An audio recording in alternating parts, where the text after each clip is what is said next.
কোথায় একদিন বাদে কাছে এলি, একটু কথা বল, একটু পাশে এসে বস, তাই নয়? বইয়ের মধ্যে মুখ বুজে বসে আছে।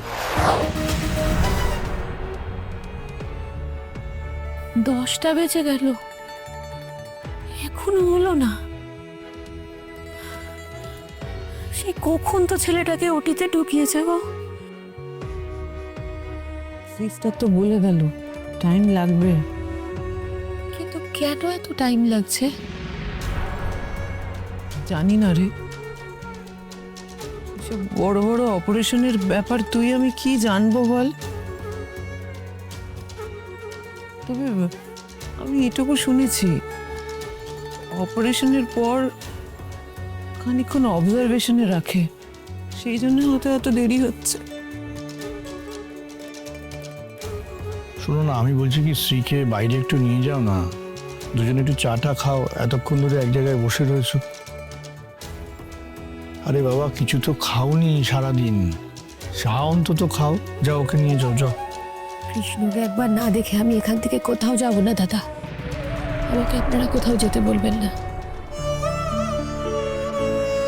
ও ছোট, এতক্ষণ এখানে ঠায় বসে আছিস, জল পর্যন্ত মুখে দিসনি, কেন এমন করছিস ছোট? আমি ঠিক আছি দিদি ভাই, আমি একদম ঠিক আছি। কৃষ্ণর অপারেশনটাকে ভালো ভালো হয়ে যাক, তারপর যা করার করবো। তার আগে আমি এক মুহূর্তের জন্য এখান থেকে কোথাও যাবো না। এদিকে বাড়ি থেকে ফোন এসছে, মা খুব অস্থির হয়ে পড়েছে, এখানে আসতে চাইছে। বাড়িতে ছটফট করছে, মানে বাইরে থাকতে চাইছে না, বলছে আমি যাব, আমি যাব, খুব কান্নাকাটি করছে। মাকে এখন এখানে নিয়ে এসো না, এখানে কি অবস্থা সে তো দেখতেই পাচ্ছ। আমরাই এখনো ছেলেটাকে দেখে উঠতে পারিনি, কখন অপারেশন শেষ হবে, কখন বেডে দেবে। মা ওই শরীর নিয়ে এখানে এসে কতক্ষণ অপেক্ষা করবে বলো? না না, মাকে একবার আনতেই হবে। ওকে বেডে দিলে তারপর না দেখার ব্যবস্থা করবো। মা খুব অস্থির হয়ে পড়েছে। আমি কথা বলেছি ভেতরে, চেনাশোনা আছে তো, বলেছে ডাক্তার কাছে যেতে না দিলেও দূর থেকে দেখার ব্যবস্থা করে দেবে। দেখো, যা ভালো বোঝো তাই করো,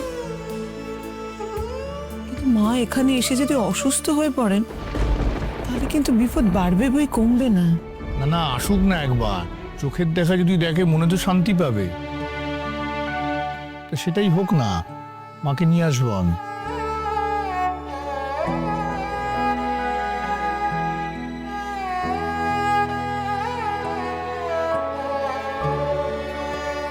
আরে কি কোনো খবর পেলে? অনেকক্ষণ তো ভেতরে নিয়ে গেছে।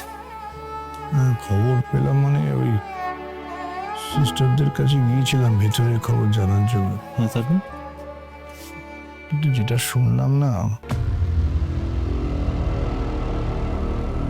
সেটা বলতেও ভয় লাগছে। জানি না কি থেকে কি হয়ে গেল। তুমি এসব বলছো কেন বাবা? কি বললো সিস্টাররা? আরে কি বলবে তো। এখনো তো বলছে ব্লিডিংটা হচ্ছে, মানে ক্লটটা পুরোপুরি কাটেনি। মাঝে মাঝে কৃষ্ণর অবস্থাটা ডিটোরিয়েট করছে। সত্যি আমি না এই টেনশনটা নিতে পারছি না। একদিকে তোর মা কাকিমাকে সামলানো, আর একদিকে গোপালকে সাহস জোগানো, সত্যি আমি আর পারছি না, বিশ্বাস কর। সব ভালো এবারে যদি মিটে যায় না, আমি দক্ষিণেশ্বরে গিয়ে পুজো দিয়ে আসবো, দেখিস।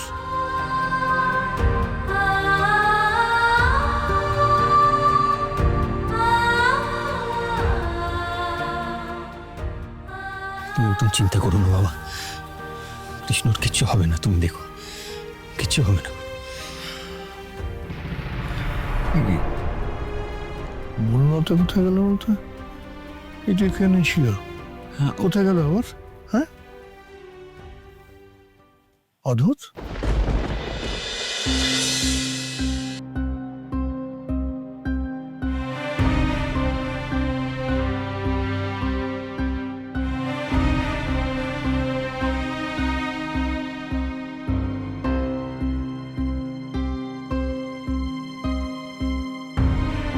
উফ,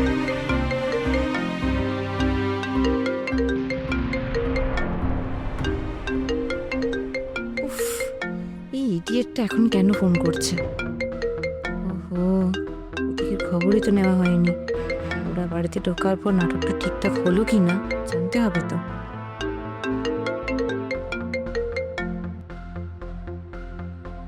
কি ব্যাপার গো টিচার দিদি, তুমি তো আর ফোন করলে না? আমি তো লাজুকে নিয়ে গ্রামে ফিরে এসেছি। না আসলে না, ওকে অনুভবের অ্যাক্সিডেন্টের কথা বলা যাবে না। ও লাজুকে বলে দেবে, আর তাহলেই লাজু এখানে চলে আসবে। তা আমি কি তোমায় ঘন্টায় ঘন্টায় ফোন করবো নাকি? আমার নিজের কোনো কাজ নেই? যাক বাবা, তুমি আমার উপর রাগ দেখাচ্ছ কেন? হ্যাঁ, এই তো লাজুকে নিয়ে আসা আগে অবধি তুমি আমাকে ঘন্টায় ঘন্টা ফোন করে তাড়া দিচ্ছিলে। বাজে কথা রাখো। হ্যাঁ, ওদিকের কি অবস্থা? তোমার মা বাবা তোমার কথা শুনছে তো? লাদুর সাথে ভালোভাবে কথা বলছে তো? ওরা ভালো ব্যবহার করছে তো? দেখো, লাদুর সাথে কিন্তু এখন ঠিকঠাক ব্যবহার করতে হবে, ভালো ব্যবহার করতে হবে, বুঝলে? একদম গো, সব তোমার কথা মতোই হচ্ছে। জানো টিচার দিদি, মা না একখানা অন্য মতলব করেছে। পরশু যখন লাজু ফিরে যাবে তখন মা ইচ্ছে করে মুড়তে যাবে যাতে ওর যাওয়া না হয়। সে যা করার করুক, লাজুকে আটকাতে পারলেই হলো। ঠিক আছে, আমি এখন ব্যস্ত আছি, আমাকে আর ফোন করো না আজকে। টিচার দিদি, তুমি কি বাইরে আছো নাকি? হ্যাঁ, আশেপাশে আওয়াজ পাচ্ছি। হ্যাঁ গো, বড় সাথে ঘুরতে বেরিয়েছি। ওই দেখো, তাই জন্যই ভাবি তুমি কেন ফোন করছো না আমাকে। যাক, এইটা খুব ভালো হয়েছে। তাহলে অনুভব দাদা আমাদের দেখে বুঝে গেছে যে এখন আর তার লাজুর পিছনে ঘুরে কোনো লাভ নেই। তাই সে তোমাকে নিয়ে ঘুরতে বেরিয়েছে। খুব ভালো হয়েছে গো, তোমাদেরও ভাব হয়ে গেছে, খুব ভালো হয়েছে। কি দিয়ে এটা একটা। আচ্ছা, তুমি আমাকে যে ফোন করেছো, কোথা থেকে করেছো? কেন, আমার ঘর থেকে? মানে এত রাতে তুমি ঘর থেকে ফোন করছো? লাজু কোথায়? সে কি আর রাতে আমার কাছে থাকে নাকি? রাত হলেই তো সে বইপত্র নিয়ে দাওয়ায় গিয়ে লেখাপড়া করে। আমি তো একা একাই ঘরে ঘুমোই। কি যে চাই হয়েছে এই লেখাপড়া। কোথায় একদিন বাদে কাছে এলি, একটু কথা বল, একটু পাশে এসে বস, তাই নয়? বইয়ের মধ্যে মুখ বুজে বসে আছে। তুমি কত বড় গাধা সুদেব, দিনের পর দিন, রাতের পর রাত। তোমার বউ পড়াশোনার নাম করে রাতে ঘরে থাকে না, বাইরে বসে থাকে, আর তুমি ওকে তাই করতে দাও? তুমি আদৌ সত্যি সত্যি পুরুষ মানুষ তো সুদেব? আমি কেবল পুরুষ মানুষ নই ক, আমি হলুম বুদ্ধিওয়ালা বেটা ছেলে।